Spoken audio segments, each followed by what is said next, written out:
British lawmakers voted to postpone the country's departure from the European Union at the end of the month. In a minor win for Prime Minister Theresa May, the House of Commons also voted against removing her entirely from the Brexit process.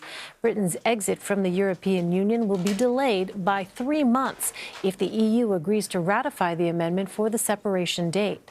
Laura Kuenssberg, with our partners at the BBC, reports. Ready for another vital skirmish in what feels like a never-ending conflict. This place can't agree on a way to leave the EU. So tonight, MPs with the choice to delay our departure from the Union. The ayes to the right, 312. The noes to the left, 314. In the last 15 minutes, the government only just squeezed through surviving a vote that would have delayed Brexit and grabbed charge from them too. That didn't win, but right now another vote to delay is going on. Theresa May's promise we'd leave at the end of this month will almost certainly be broken. Brexit dangling.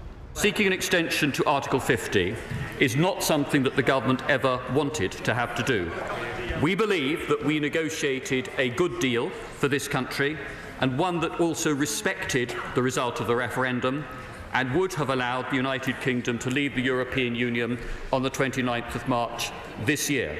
It's no good the Prime Minister and the government blaming everyone but themselves for the position we find ourselves in. To be in government is to govern, to lead.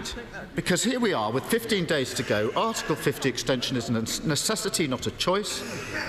It's the only way to try to prevent leaving without a deal on the 29th of March. MPs didn't manage to take control of the agenda to vote on different versions of Brexit, but the government's had to promise that could happen soon. But what would a delay be for? None of those of us who've put this forward prefer to grab the order paper. None of us prefer these elaborate devices to achieve this. We seek, above all and only, to ensure that the House has the opportunity to rescue our fellow citizens from a fate that both he and I wish to avoid. But with no obvious majority in Parliament for anything, what would a delay achieve? Everybody's got a different idea, but they're not actually doing the negotiations. And as far as my residents are concerned, and I reckon most residents of most constituencies in this country, they just want the deal done. Even if we do come to a consensus to extend Article 50, any one of the 27 countries in the EU could veto that extension. We demand a people's vote! An attempt by a small group of MPs to call for another referendum was smashed. The Labour Party didn't support it, even though officially they say they might back another vote. Where do we want it? Now! Will Brexit be delayed, Chief Whip? But for number 10, even though discipline fell apart last night, with cabinet ministers voting a different way to the Prime Minister, Theresa May's still pushing her deal.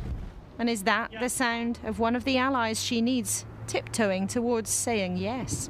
When you come to the end of a negotiation, that's when you really start to see the whites of people's eyes, if you like, and you get down to the point where you make a deal. And we want to see a deal because we want a deal that's good for the whole of the United Kingdom, and that's what we're focusing on. Not yet. Dozens of Brexiteers still believe the Prime Minister's deal with the EU is too close, too tightly bound. But tempers are fraying.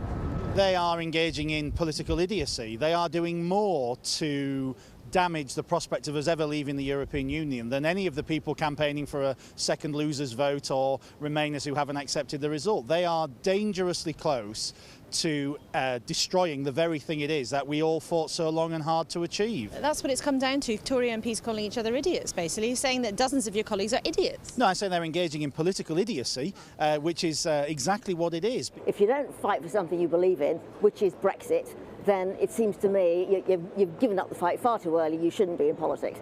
Just in case the Prime Minister didn't have enough woe at home, that supposed special friend couldn't help but pitch in too. I'm surprised at how badly it's all gone from the standpoint of a negotiation. But I gave the Prime Minister my ideas on how to negotiate it, and I think you would have been successful. She didn't listen to that, and that's fine. I mean, she's got to do what she's got to do.